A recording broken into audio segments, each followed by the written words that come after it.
सालों लंबी लड़ाई के बाद भूमि अधिग्रहण बिल पास किया गया। राहुल ने भूमि अधिग्रहण कानून को अपना ड्रीम बताया। अब मोदी सरकार उस कानून में बदलाव करने जा रही है।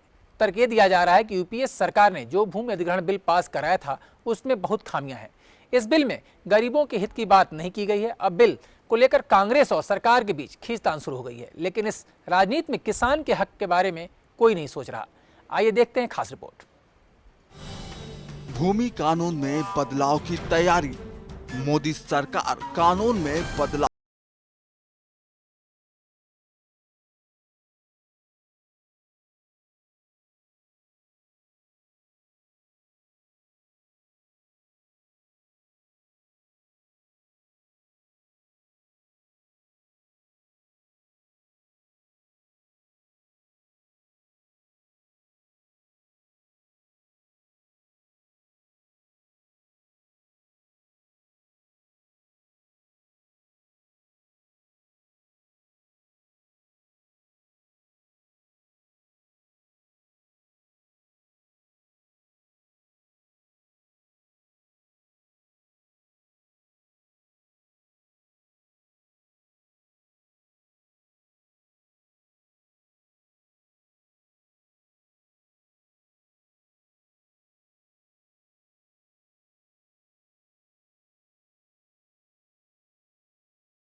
में हुई। आंदोलन के दौरान ग्रामीणों ने रोडवेज के 3 कर्मचारियों को बंधक बना लिया था। जब पुलिस प्रशासन ने रोडवेज कर्मचारियों को मुक्त कराने की कोशिश की तो मामला बढ़ गया, जिसके बाद पुलिस और किसानों के बीच संघर्ष हुआ, जिसमें 2 पुलिसकर्मियों के अलावा 2 किसानों की भी जान चली गई। उसके बाद प्रशासन और किसान आमने सामने थे। आते डीएम में चलाई, धरने में बैठे, डीएम में छूटते गोली मारी है। जब ये एकदम लदड़ पदड़ सब भग छूटे हैं, कोई पता नहीं कौन बिछड़े हो कौन भगे। गोली बजे भैया, खूब मार धार, घर भीतर से खींच खींच के मारे, आग लगा दिए, भागे डोले भीतर, गांव तलक गोली बजाते डोले भैया। और क्या करे, बाल बच्चा सब लिए भगे डोले, बाल कल के पता ना, घर की पता ना, कहाँ ना। माता की छाती ने देखो कितनी फट रही है, जो अपने बच्चे के आदमी के आगे आखिर गाय डंडा बजा रहे हैं। इस पूरे मसले में राजनीति तब गरमाई थी जब कांग्रेस महासचिव राहुल गांधी 11 मई 2011 को अचानक गुपचुप तरीके से भट्टा पड़सौल पहुंचे। राहुल ने गांव वालों से बात की, तभी ग्रामीणों और महिलाओं ने उनसे पुलिस की ज्यादती की शिकायत की थी। उसके बाद ही राहुल ने केंद्र सरकार से भूमि अधिग्रहण बिल लाने की बात कही थी। किसान आए हमारे पास और आपने हमें कहा कि देखिए, हमसे जमीन छीनी जाती है, विकास की बात होती है तो हमसे जमीन एकदम छीनी जाती है। जो अमीर व्यक्ति होता है उसे मार्केट रेट मिलता है, हमें भी मार्केट रेट चाहिए। भट्टा पड़सौल में ये मुद्दा उठा था, वहां लड़ाई हुई, किसान मारे गए और हम लड़े और जमीनी अधिग्रहण बिल हमने आपको दिया। जमीनी अधिग्रहण बिल से किसान को फायदा पहुंचा और आज पूरे हिंदुस्तान में किसान को सही दाम पे जमीन मिलती है। भट्टा पड़सौल के बाद ही राज्य की माया सरकार ने किसानों को मुआवजा बढ़ाया और बिना सहमति भूमि अधिग्रहण नहीं करने का फैसला किया। इसकी गूंज केंद्र सरकार तक पहुंची, संसद में भी हंगामा हुआ। खुद राहुल गांधी ने इस समस्या को समझा और अधिग्रहण बिल को केंद्र से पास कराने का बीड़ा उठाया और बिल पास कराया गया। अब फिर भूमि कानून में बदलाव की बात की जा रही है। अभी तक अपने हक की लड़ाई लड़ने वाले किसानों को अभी और लड़ाई लड़नी होगी। Bureau report, APN। आपको इतिहास के पन्ने से थोड़ा सा भट्टा पड़सौल का वो कहानी दिखाना चाहता था जिस समय लेकर सबसे बड़ी सियासत हुई थी और सबसे बड़ी आवाज उठी थी कि आखिरकार किसानों के हक में क्या भूमि अधिग्रहण का संशोधन होना चाहिए या नहीं। और इसीलिए 2013 में लोकसभा और राज्यसभा से होता हुआ बिल पास हुआ और किसानों को कम से कम भूमि अधिग्रहण बिल मिल गया। इस चर्चा में हमारे साथ एक और खास मेहमान जुड़ गए, BM सिंह जी, जो किसान नेता हैं और किसानों के लिए समय समय पर सड़क से लेकर हाईकोर्ट और कोर्ट तक में भी आवाज उठाते रहे हैं। हम सीधे तौर पर BM सिंह जी आपसे जानना चाहेंगे कि जब किसानों को लेकर मुद्दा गर्म होता है तो हमने देखा है कि चुनावी रैलियों में मंच के माध्यम से या सदन में जब विपक्ष में जब कोई दल होता है तो उस समय किसानों के लिए बड़ी बड़ी बातें करता है, लेकिन जैसे वो सत्ता में आता है उसके तेवर बदल जाते हैं, उसकी बोलचाल की भाषा बदल जाती है। और जिस तरीके से 2013 में भूमि अधिग्रहण बिल संशोधित होकर आया और किसानों को लगा कि एक कम से कम उनकी भूमि को जबरदस्ती उनसे नहीं छीन सकता है, सर्किल रेट से 4 गुने दाम पर उनको ज़मीन खरीदनी होगी, जो भी ज़मीन खरीदना चाहता है जबरदस्ती उनसे नहीं खरीद सकता है। लेकिन आज की तारीख में एक संशोधन लाने की तैयारी कर रही है केंद्र की सरकार।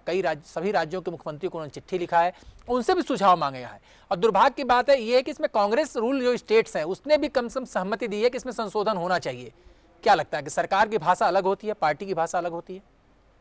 सबसे बड़ी चीज़ ये नहीं है कि सरकार की भाषा क्या होती है, पार्टी की भाषा क्या होती है। सबसे बड़ी चीज़ है कि पूंजीपतियों की भाषा क्या होती है। जी, आपने देखा 1894 का अच्छी बात कही BM सिंह जी, कानून था जी, उसके संशोधन के लिए 77 में भी सरकार आई, विपक्ष की कुछ नहीं किया। 1998 से लेकर 2004 तक रही, भाजपा रही, तब कुछ नहीं किया।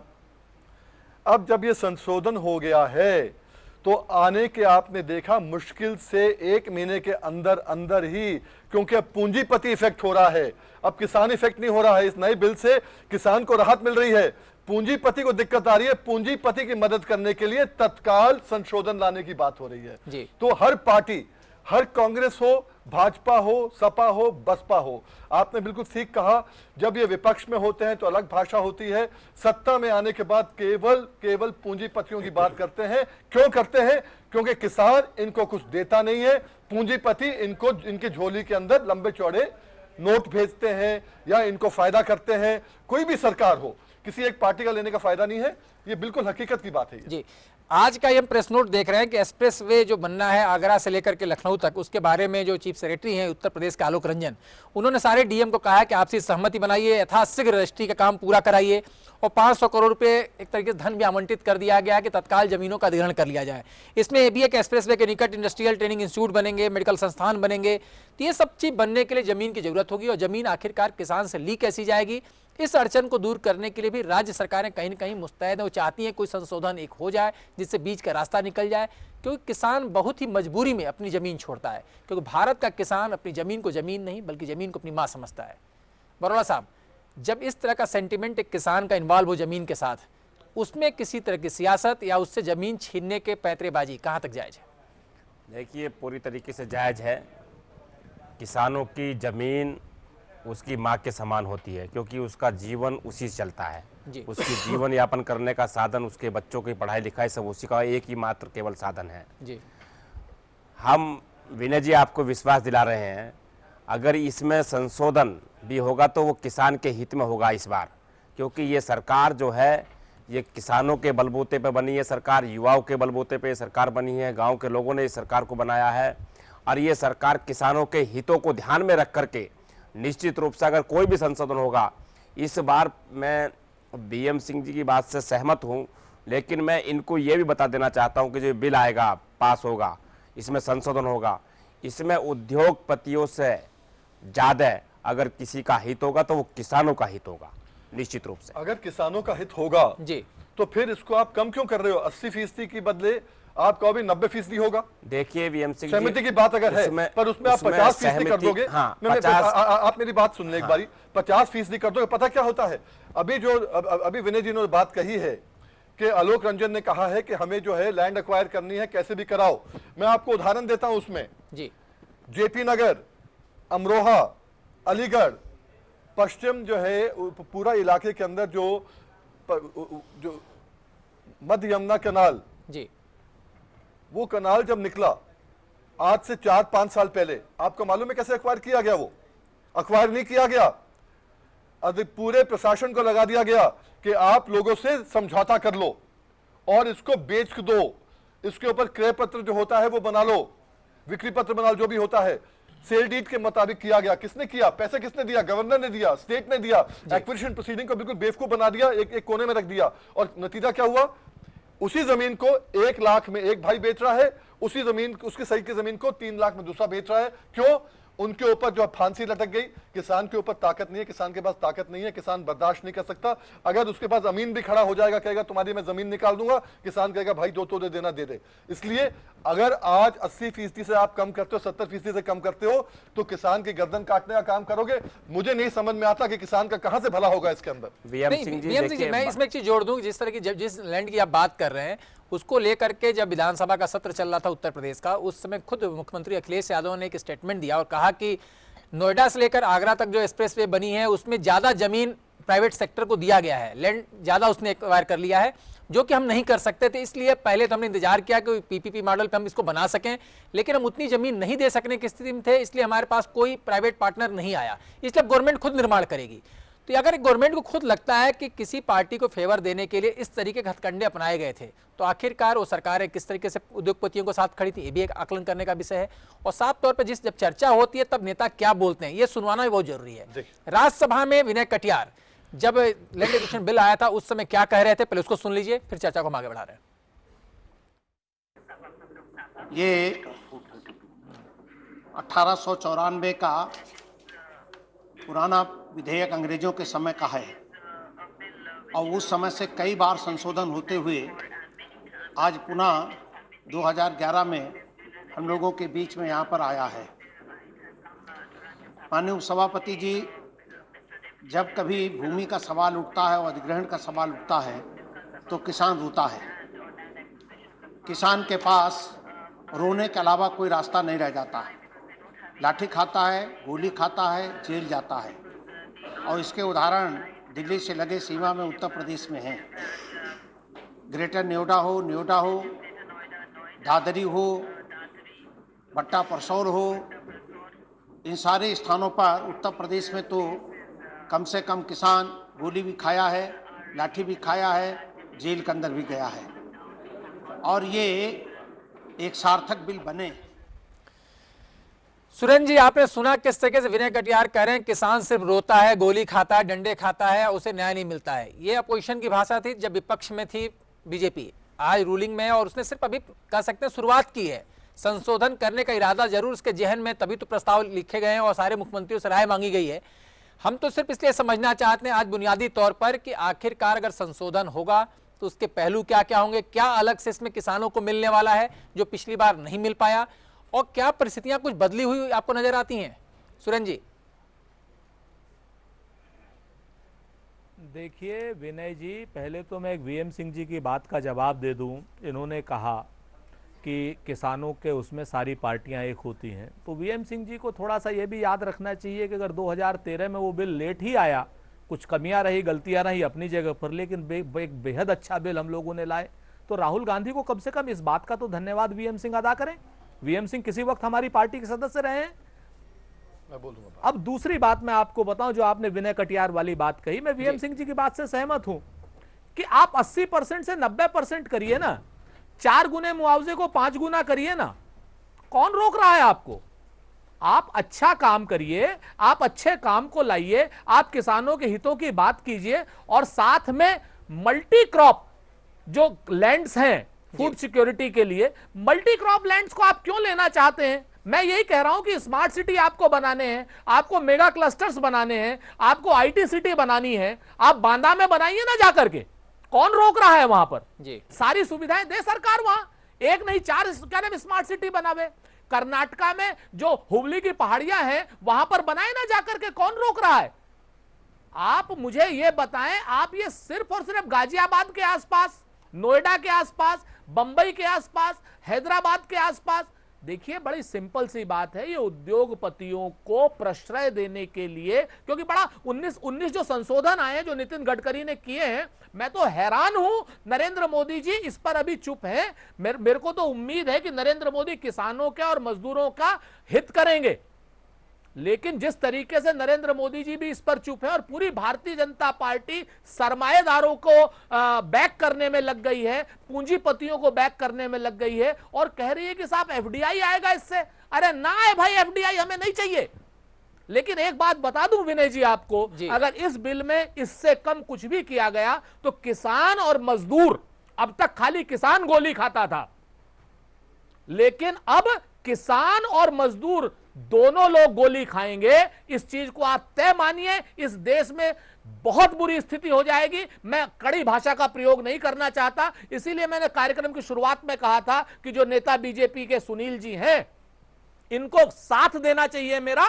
और पूंजीपतियों के विरोध में, मैं पूंजीपतियों का विरोधी नहीं हूं, लेकिन पूंजीपतियों की हवस का विरोधी हूं। जिस तरीके से वो लोग लैंड बैंक का एक इस्तेमाल करना चाहते हैं अपने पक्ष में, कि हर जगह पे वो बहुत बड़े लैंड बैंक को लेकर के अपने नाम कर लें। क्या करेंगे वो लोग? जमीन तो उनको 2 गज ही चाहिए आखिरी में। जी भाई, किसानों की जमीन किसानों के पास रहने दो। बीएम सिंह, और अगर लो तो बीएमसी में आपको इसमें जोड़ना चाहूंगा। एक बात सुरेंद्र राजपूत जी ने कही कि उद्योगपतियों के विरोधी वो भी नहीं है, लेकिन लैंड बैंक की जो भूख है, हवस है, उसके विरोधी हैं। और सबसे बड़ा उसका एग्जाम्पल आपको यहीं दादरी में मिल जाता है। जब रिलायंस के लिए पावर कारखाने लगाने की बात आई थी, उसमें हुआ था कि कितने जमीन की दरकार है, लेकिन पता चला उसको 3 गुने जमीन को एक्वायर किया गया, रिलायंस को दिया गया, फाइनली विवादों में फंस गया और कारखाना भी नहीं बन सका। सीधे तौर पर उनका सवाल था कि चुनाव के अंतिम मोमेंट जब बिल रखा गया था, कारखाने कहां बने, वही नहीं बन पाया। जिस समय बिल लाया गया तो उस समय भी बीजेपी ने जो ऐतराज उठाया था, उसका सिर्फ ये कहना था कि अंतिम समय में क्यों, आपने वादा पहले किया था, आप चलती चलाती की बेला में आप अधिग्रहण संशोधन बिल लेके क्यों आ रहे हैं, सिर्फ चुनावी फायदे के लिए? क्योंकि उस समय बीजेपी को भी लग रहा था कि जो ये बिल है वो किसानों को सरोकार देने वाला, किसानों को फायदा देने वाला है। एक लोक लुभावन बिल एक तरीके से कांग्रेस लेके आ रही है। आज की जो परिस्थितियां, जो सीधे तौर पर सुरेंद्र जी आपसे सवाल कर रहे हैं और आप उसका जवाब भी देना चाहेंगे, क्या हालात बदल रहे हैं और क्या उसमें संशोधन की दरकार है जिससे सीधे तौर पर किसान को फायदा हो? पहली चीज तो इसमें यह है ये बिल जो है 119 साल के बाद आया जी। और अभी हमारे कांग्रेस के प्रवक्ता बोल रहे थे, शायद उनको ये नहीं मालूम होगा, इसमें जो मुख्य बिंदु हैं उनमें शायद मेरा बहुत बड़ा रोल है। आप कभी चाहेंगे तो उसमें पूरा का पूरा रिकॉर्डेड है। जब मैं जानता हूं वीएम सिंह, जी जी जी, मैं जानता हूं इस बात जो को। मेरे पास आपके कागज हैं। 24 सबसे बड़े बिंदु हैं वो हमारे द्वारा किए गए हैं, पर तभी तो मैं डिफेंड कर रहा हूं। मैं तभी तो कह रहा हूं कि बिल को अगर 119 सुनिए 119 महीने 119 साल लगे इसको लाने में, संशोधन में 119 महीने तो दो कम से कम जी। आप तो 119 दिन भी नहीं दे रहे आप तो। और जहां तक सवाल उठता है, आप देखिए आज की तारीख में शताब्दी नगर के अंदर, तो मैं कह रहा हूं, मैं आपके साथ हूं। आप ये एक मिनट सुन तो लो यार, एक मिनट सुन लो। आज की तारीख में देखिए हम लोग बहस करते हैं केवल ये चैनल्स के ऊपर जी, या लोकसभा और हर कहीं राज्यसभा के अंदर या विधानसभा के अंदर।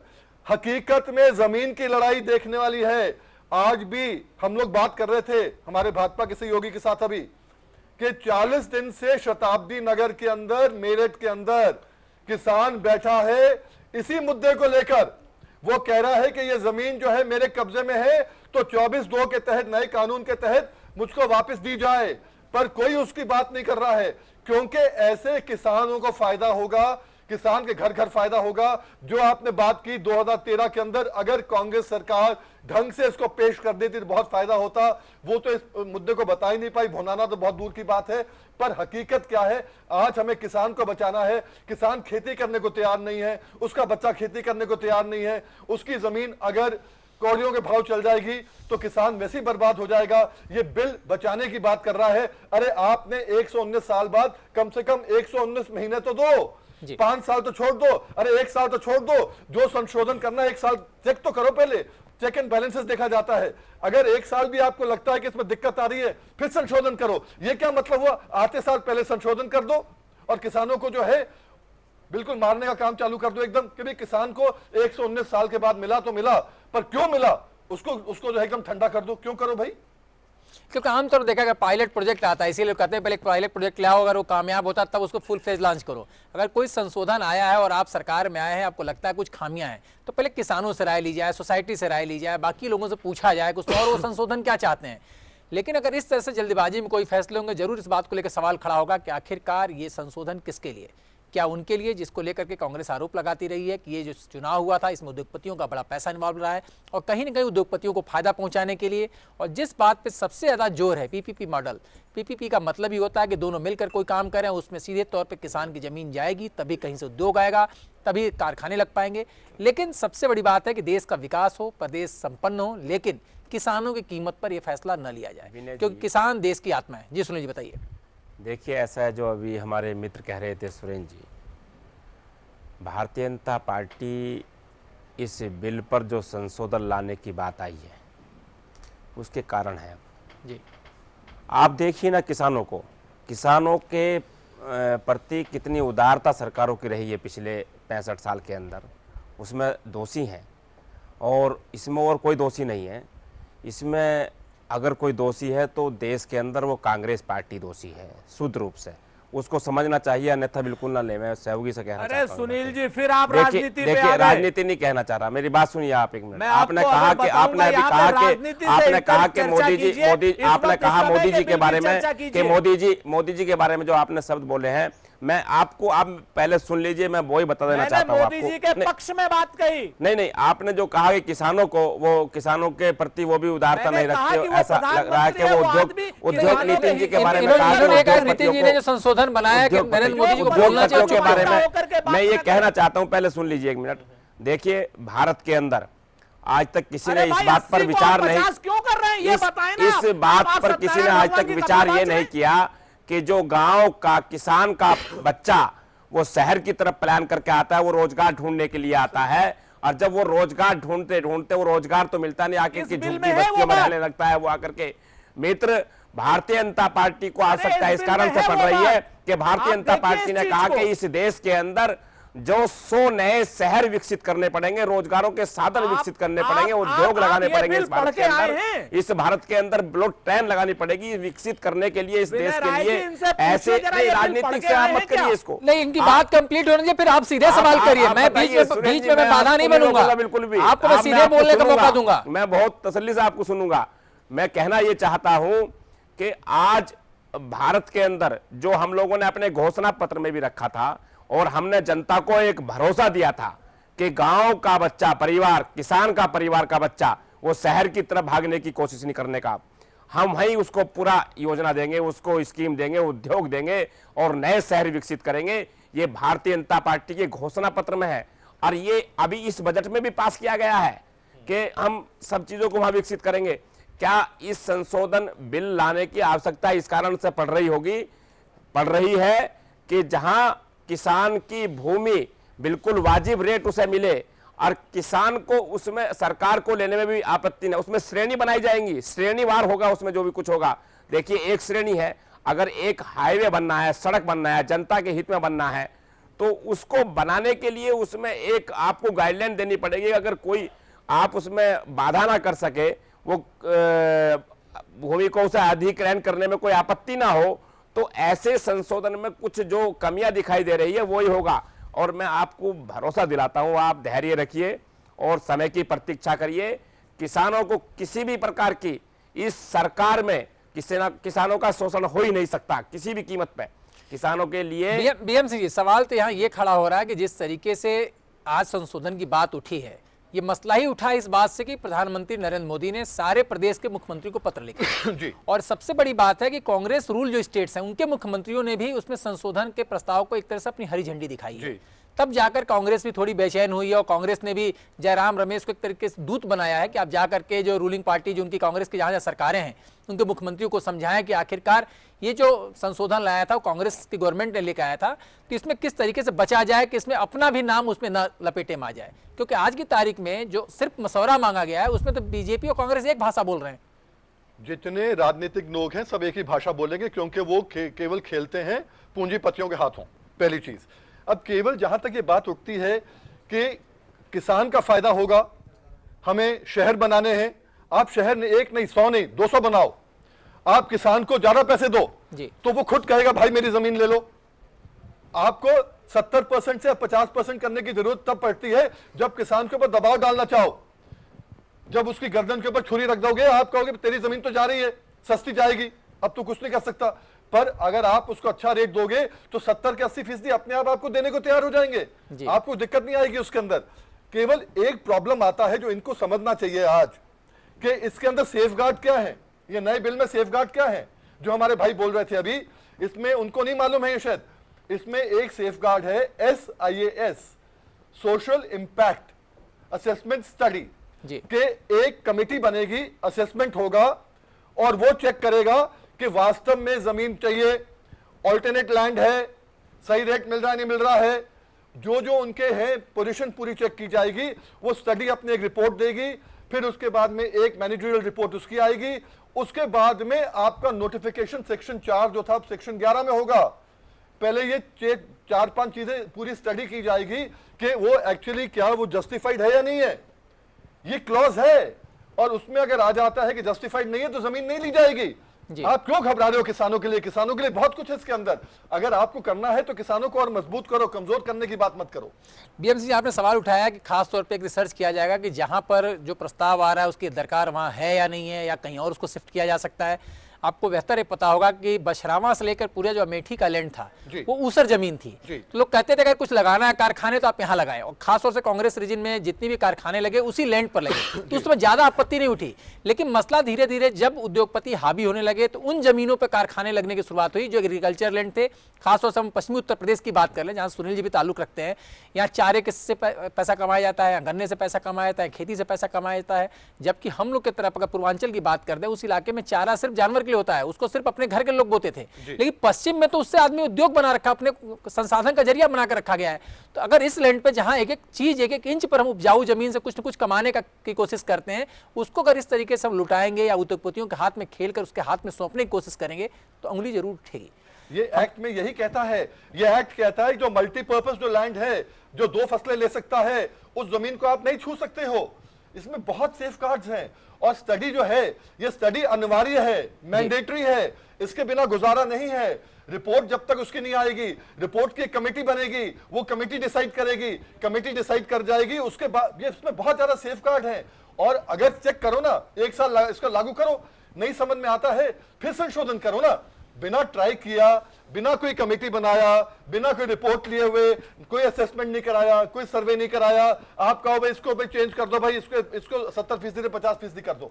50% में किसान की जो है ताकत कमजोर हो जाती है और रेट उसको बहुत कम मिलेगा। 50% करने का जो कारण की आप बात कर रहे हैं, वही मुख्य बिंदु है आपका। नहीं, 50% वो किस श्रेणी की बात कर रहे हैं आप ये बताइए कि किसानों की मान लो भूमि अधिग्रहण करनी है, उस बिल के अंदर क्या प्रावधान है, या कौन सी भूमि ली जाएगी? एक भूमि पर तो उद्योग लगाया जाएगा, एक भूमि पर अस्पताल लगाया जाएगा, एक भूमि पर मार्ग बनेगा। ऐसा कोई डिमार्केशन नहीं है हमारे, नहीं, बिल्कुल नहीं, अभी तक नहीं है, संशोधन में भी नहीं हो सकता। नहीं, देखिए कुछ ना कुछ तो मानक तय करने पड़ेंगे और उस मानकों के आधार पर किसान को भी इस बात की समझ है, किसान जानता है इस बात को। एक भूमि मान लो बिल्डर ने खरीदी और उस पर अपना व्यापार करा, और एक भूमि जनहित में गई और जनहित में उसके लिए कोई प्रावधान नहीं रखा गया। मैं उदाहरण के तौर पर 2 बात कहना चाहता हूं जी। देखिए अभी आप देखिए इस दिल्ली के अंदर ही हमारे यहाँ अपोलो अस्पताल है, ये भूमि कितनी बेशकीमती है, और दूसरा वेदांता है, वो कितनी बेशकीमती भूमि है, वो किस मानक के आधार पर भूमि ली गई? क्या उस पर गरीब परिवारों के बच्चों के इलाज होते हैं क्या? वहां उसके अगर किसी को डिस्काउंट मिलता है उस नाम पर, लेकिन ली गई किस नाम पर है? वो जनहित नहीं, मुद्दा अलग नहीं है, जमीनों का बात है, किसानों की भूमि की बात। माफ करिएगा, अगर किसानों की बात, अगर आप उसको जांच करिए, अपोलो में हो, किसी हॉस्पिटल में हो, गरीबों के लिए अलग सेक्शन बना है जो मिलता नहीं किसी को आज तक। जब इनको दिया गया था 15% इनको गरीबों का इलाज करना पड़ेगा। जब नहीं कर रहे तो ताकत से अपना मजबूत करो ना उनको, पर उसमें भूमि अधिग्रहण से कोई मतलब नहीं है। नहीं, तो क्लास बना हुआ, चाहे स्कूल खुले हो प्राइवेट के, चाहे हॉस्पिटल्स बने, उसमें क्लास बना हुआ है कि वो गरीब बच्चों का एडमिशन लेंगे, गरीब लोगों का इलाज करेंगे। अगर वो नहीं कर रहे तो सरकार की जिम्मेदारी है कि उस पर उसको नहीं, उस भूमि को अधिग्रहण करने में अलग अलग मानक होने चाहिए और उसके प्रकार के। अभी तो हम बिल के बारे में यही नहीं कह सकते कि उस बिल पर क्या चीज रखी जा रही है कि जिसको 50% कौन सी श्रेणी में लाने की बात चल रही है। अभी तो मैं आपसे पूछना चाहता हूं, मैं बताता हूं आपको। हाँ। इसमें कोई मानक नहीं है कि अगर अस्पताल के लिए लिया जाएगा तो किसान को 1 रुपए मिलेगा और बाजार के लिया जाएगा 4 रुपए मिलेगा। बड़ा सीधा है, सर्कल रेट का 2 गुना या 4 गुना बस। उसमें आप अस्पताल बनाएं या उसमें आप जो है अपना हेलीकॉप्टर लगाने का कुछ करें या आप उसको आर्मी के लिए दें, ये कोई मानक की बात ही नहीं है उसके अंदर बिल्कुल। तो जो आप बात कर रहे हैं, आपको पूरा एक्ट चेंज करना पड़ेगा। जो बिंदु जो आप संशोधन की बात कर रहे हैं, जो गडकरी जी ने दिए हैं, प्रधानमंत्री का गए हैं, उनमें जो आप बात कर रहे हैं वो बातें बिल्कुल नहीं है। आप एक नई सिरे की बात कर रहे हैं, इसकी डिबेट अलग की जा सकती है। आज की तारीख में हमारा केवल कहना यह है, जब किसान को केवल एक ही रेट मिलता है। हम आपको एग्जांपल देते हैं, आपने जहां कहा कि ऊसर जमीन वगैरह, यही कांग्रेस सरकार थी, मैं कांग्रेस में था उस समय जी। इन्होंने क्या किया, एसएसबी को खरवा के अंदर जो है जमीन दे दी जबरदस्ती। हम कोर्ट गए, कोर्ट से आदेश लिया, उनको उखाड़ के फेंका वहां पर, और हमने उनको ऑल्टरनेट साइट दी। हमने कहा हम किसान जो है आपको 75 एकड़ भूरा पचपेड़ा में देने को तैयार हैं, फ्री लीजिए, पैसा मत खर्च करिए।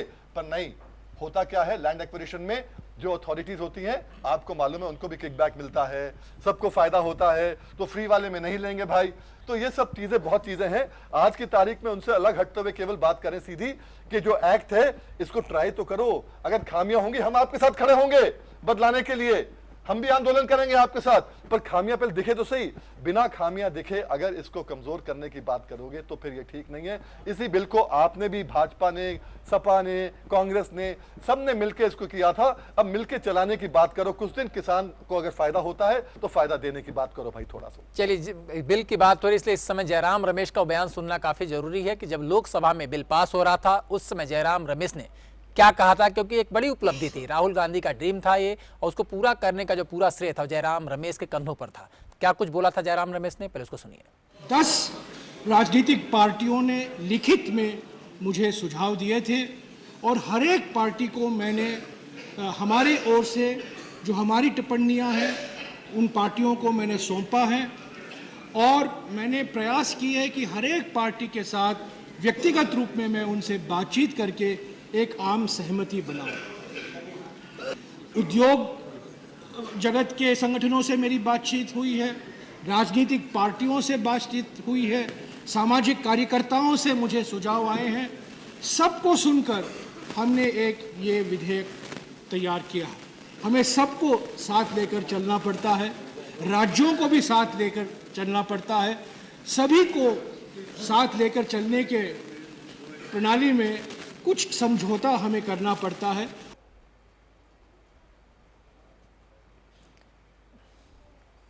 आपने देखा कि कुछ समझौते की बात कर रहे हैं, कुछ समझौता करना पड़ता है, क्योंकि जब कई लोगों को मनाना हो, एक आदमी को मनाना आसान होता है, लेकिन जब कई ग्रुप हों, स्टेट अलग हैं, उद्योगपति अलग हैं, किसानों की भी चिंता है, तो इस तरह की दिक्कतें आती हैं।